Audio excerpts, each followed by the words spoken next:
Os decisores políticos falam com entusiasmo da exploração do dividendo demográfico para favorecer o crescimento econômico nos seus países. Com todas as evoluções positivas em curso, tais que melhoria na educação, na saúde e na redução da pobreza, muitos são os que pensam que a aceleração do crescimento econômico é iminente. Mas ainda há muito por fazer, tendo em conta que cerca de 2/3 de africanos vivem ainda com menos de $2 americanos por dia.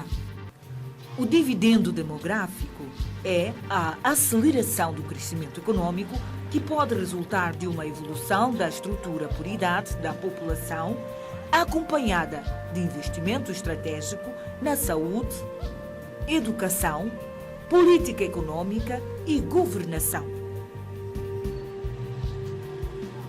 Um dividendo demográfico não é, entretanto, em caso algum automático.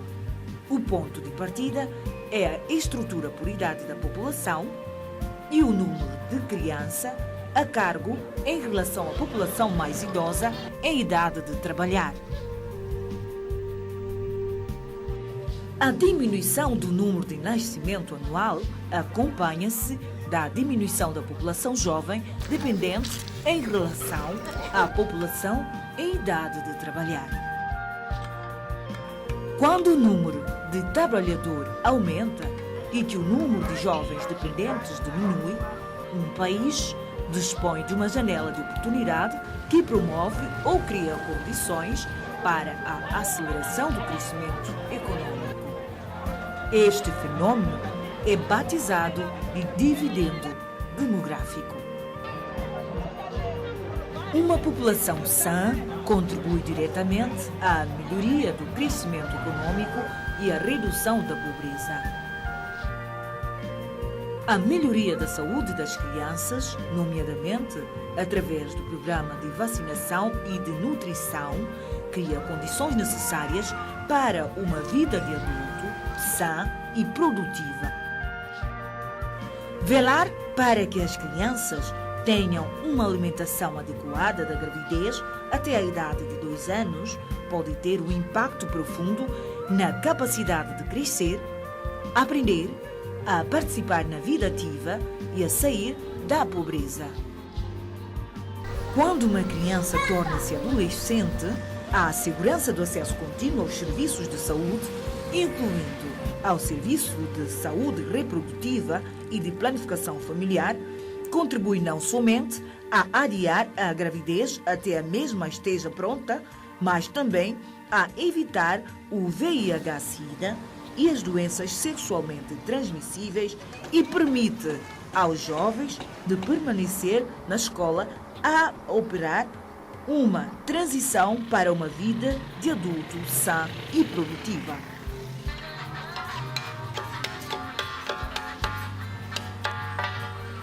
A promoção do modo de vida sã permite aos adultos de serem produtivos e de participar à mão de obra e ao crescimento econômico do país. Ao mesmo tempo, os investimentos na educação são essenciais para se aproveitar a boa oportunidade de ter mão de obra saudável. Os investimentos no ensino e a expansão do ensino secundário assegurarão que um dado país disponha de uma mão de obra qualificada para estimular o crescimento econômico futuro. Atualmente, muitos países têm dificuldade em assegurar um ensino primário de qualidade. Entretanto, com o abrandamento do crescimento demográfico, numerosos países africanos terão mais recursos para consagrar a educação das crianças. Os governos devem aproveitar esta oportunidade, alargando o acesso à educação. Os sistemas educativos devem igualmente ser adaptados às necessidades de mão de obra de uma economia em expansão. Estes investimentos na educação podem trazer vantagens rápidas para os indivíduos e as famílias. Cada ano de escolaridade está associado a um aumento de salário, indo até 10% ou mais. A melhoria da educação dos jovens, hoje, significa a existência de um maior número de mão de obra com qualidade para o futuro. Com uma formação e competências suplementares, os jovens estarão equipados para serem competitivos na economia mundial. A melhoria da escolarização no ensino secundário, particularmente para as raparigas, permite de acelerar os progressos em direção aos dividendos demográficos. Mas, para realizar plenamente as vantagens dos investimentos nos setores da saúde e da educação, os mesmos devem ser acompanhados de políticas econômicas favoráveis à criação de emprego para a população crescente de jovens e possibilidade de explorar poderes da transformação da estrutura por idade. Com menos filhos e níveis mais elevados de educação, mais mulheres terão oportunidades de ter empregos remunerados e melhores competências.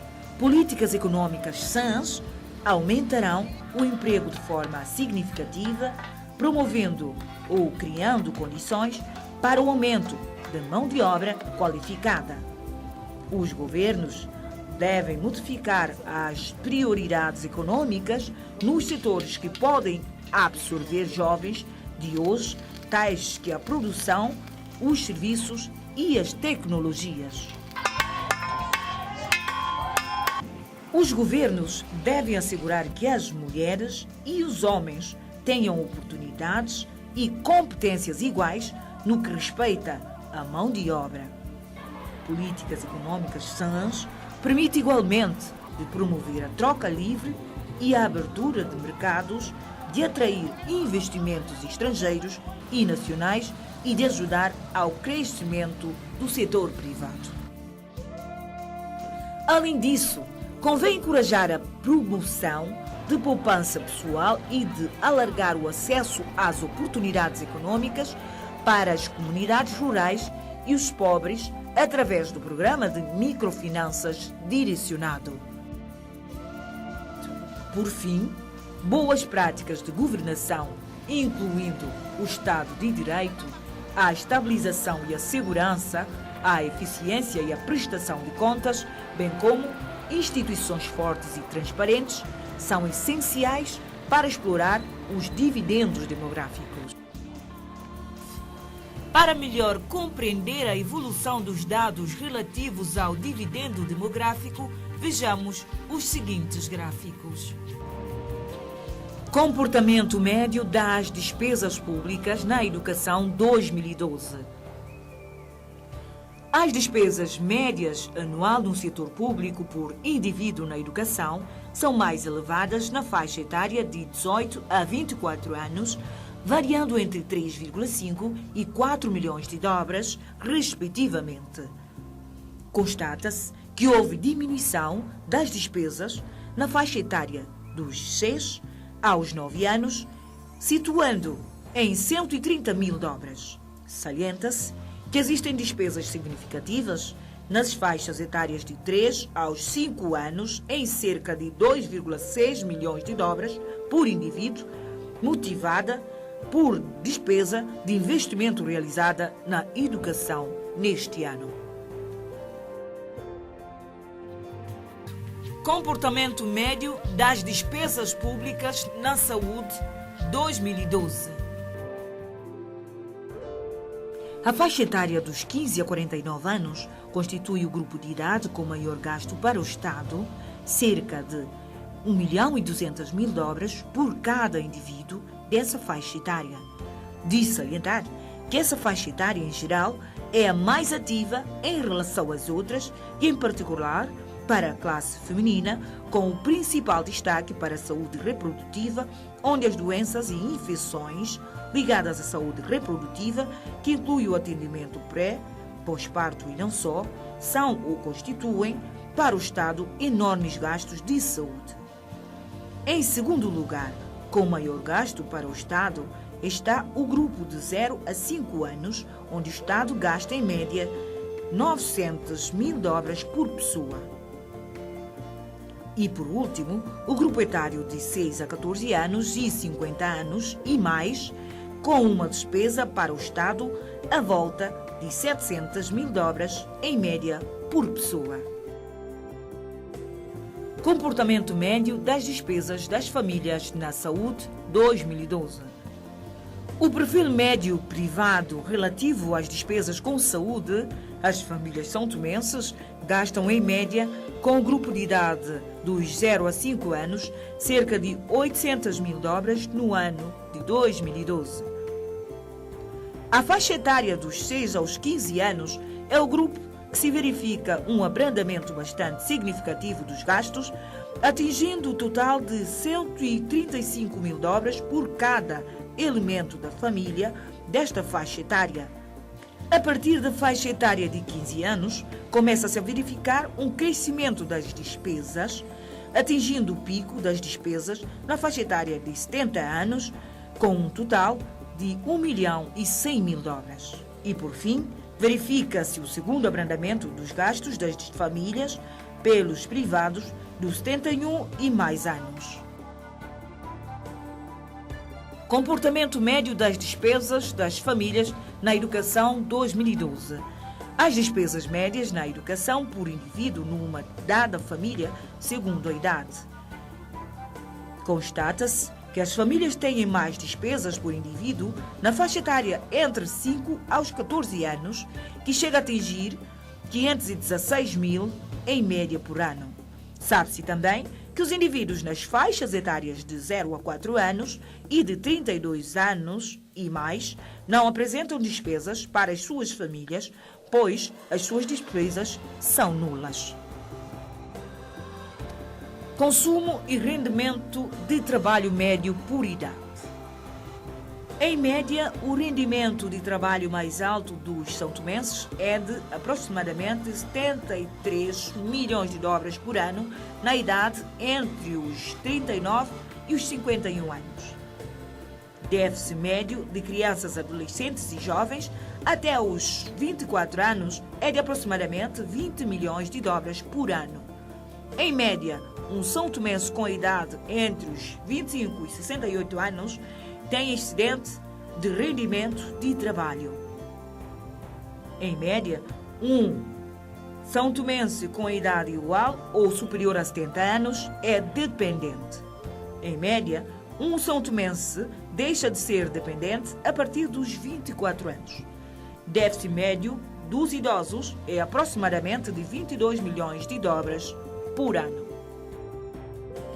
Consumo e rendimento do trabalho por sexo.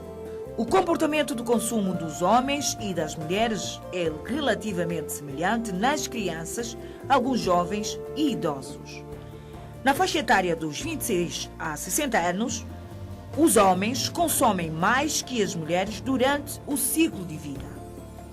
O nível de rendimento de trabalho do homem é muito mais elevado que das mulheres durante todo o ciclo de vida. O rendimento de trabalho mais elevado das mulheres é de aproximadamente 56 milhões anual, que é obtido, em média, nos seus 49 anos de idade. Enquanto que para os homens, o rendimento de trabalho mais elevado é de aproximadamente 100 milhões de dobras, que é obtido, em média, aos 39 anos de idade. Consumo e rendimento do trabalho segundo o meio de residência. O consumo médio da população são-tomense é igual tanto no meio urbano como rural em todo o ciclo de vida.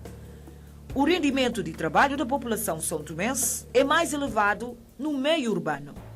A idade do início do excedente é de 27 anos para o meio rural e 25 anos para o meio urbano. Dividendo demográfico. 1994. Abertura da janela de oportunidade demográfica, existência de um potencial demográfico em que o país deverá utilizá-lo para o crescimento econômico. O país atingiu o maior crescimento do seu dividendo demográfico em 2008. Todos os setores deverão funcionar em conjunto. Uma vez que cada componente estiver no lugar, os caretos girarão e se engrenarão, empurrando os países para a promessa de um desenvolvimento e de uma prosperidade acelerada, explorando os dividendos demográficos.